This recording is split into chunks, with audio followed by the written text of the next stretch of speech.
फलसूर तहसील क्षेत्र में हुए कोऑपरेटिव घोटाले के संबंध में ग्रामीणों फलसूर तहसीलदार सुनील कुमार को राजस्थान के मुख्यमंत्री के नाम ज्ञापन दिया गया। 7 दिन के अंदर कार्रवाई नहीं हुई तो समस्त किसान जिला मुख्यालय पर धरना प्रदर्शन किया जाएगा, जिसकी समस्त जवाबदारी प्रशासन की होगी।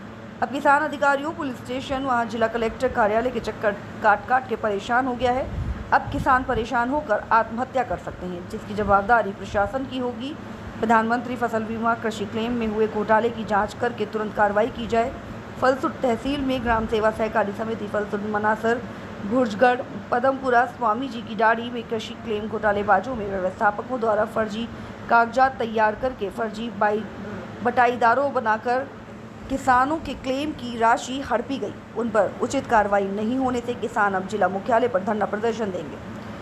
ग्राम सेवा सहकारी समिति घोटाला। प्रधानमंत्री नरेंद्र मोदी की पीएम फसल बीमा योजना के क्लेम बांटने को लेकर राजस्थान में महा घोटाला हो गया। पहले भरतपुर में हुआ लेकिन कार्रवाई हो गई, जालौर में हुआ उस पर भी कार्रवाई हुई, लेकिन जैसलमेर में खुद भूमाराम 2021-2022 में सेंट्रल कोऑपरेटिव बैंक के एमडी थे जो घोटाला हुआ। जिले के कलेक्टर और एमडी के हस्ताक्षर बिना जिले की ग्राम सेवा सरकारी समितियों के क्लेम पास ही नहीं होते। भूमाराम ने समितियों के भेजे सारे फर्जी क्लेम बिना जांच के पास कर दिए। घोटाला नीचे से ऊपर तक मिलीभगत से दबाया जाता रहा। 2 दिन पहले एसीबी की रडार पर आए Rajasthan state cooperative bank limited Jaipur apex bank के एमडी भूमाराम को हटा तो दिया, लेकिन भूमाराम के हस्ताक्षर से पीएम फसल बीमा के हजारों क्लेम फर्जी तरीके से पास हो गए। एसडीएम भड़ियाणा की जांच में फर्जी बटाईदारों को क्लेम देने का घोटाला खुला। सामने आया कि बटाईदारों कभी किसान के खेत में गए ही नहीं, किसान उनको जानते ही नहीं। क्लेम आवेदन और धन जारी करने का सारा खेल कागजों में हुआ, ऑनलाइन किया गया। जैसलमेर जिले की 10 ग्राम सेवा सरकारी समितियों के 40 से अधिक गाँव में 4800 बटाईदारों को केवल भू रिकॉर्ड और रकबों के आधार पर फर्जी क्लेम खातों में ट्रांसफर कर दिए। 300 करोड़ रुपए फर्जी बटाईदार डकार गए। केंद्र में सहकारिता मंत्रालय अमित शाह के पास है। शाह तक शिकायतें पहुंची। 1200 से अधिक किसानों ने शाह और सीएम कार्यालय भी किसानों ने पत्र और मेल भेजे, लेकिन मामले को दबाते रहे। हमें तो ये भी नहीं पता कि हमारे खेत पर क्लेम उठाने वाले फर्जी बटाईदार का नाम क्या है। हमारे खेत पर कभी कोई बटाईदार नहीं आया, ना कभी किसी दूसरे ने हमारे खेत पर खेती की, फिर क्लेम कैसे पास हो गया। किसान डूंगर सिंह जोधा मानासर कहना है, एमडी और कलेक्टर के हस्ताक्षर के बिना नहीं होता फसल बीमा क्लेम।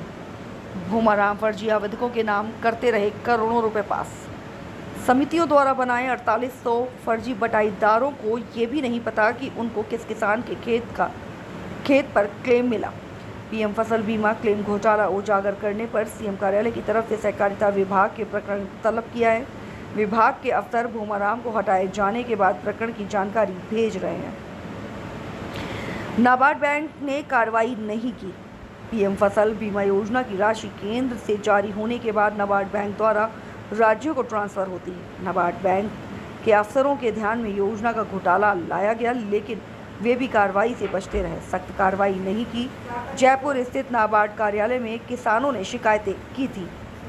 हमने और पूरे गांव ने कभी सभी खेतों में मूंग बोई ही नहीं। समितियों ने फर्जी कागज तैयार कर हमारे खेतों में मूंग जले दिखाकर क्लेम किसको दे दिया, हमें इसकी कोई जानकारी नहीं। मेरे खेत में फर्जी बटाईदार डालकर क्लेम के लाखों रुपए उठाए गए। बटाईदारों के नाम पता चले तो अब कहते हैं आपके खेत तो हम जानते ही नहीं। अब किससे पूछे कि घोटाला किसने किया। इधर किसानों की मांग ये है, आज तक प्रशासन द्वारा की गई कार्रवाई की रिपोर्ट सार्वजनिक की जाए। उक्त सहकारी समितियों को भंग करके कमेटियां गठित की जाएं। उक्त प्रकरण की जांच एसओजी से करवाई जाए। कोऑपरेटिव के अलावा बैंक सीएससी द्वारा की गई पॉलिसी यू की जांच की जाए। 10 माह हुए प्रकरण पर अभी तक किसी भी प्रकार की कार्रवाई नहीं हुई तो सप्ताह भर में समस्त किसान जिला मुख्यालय पर धरना प्रदर्शन किया जाएगा।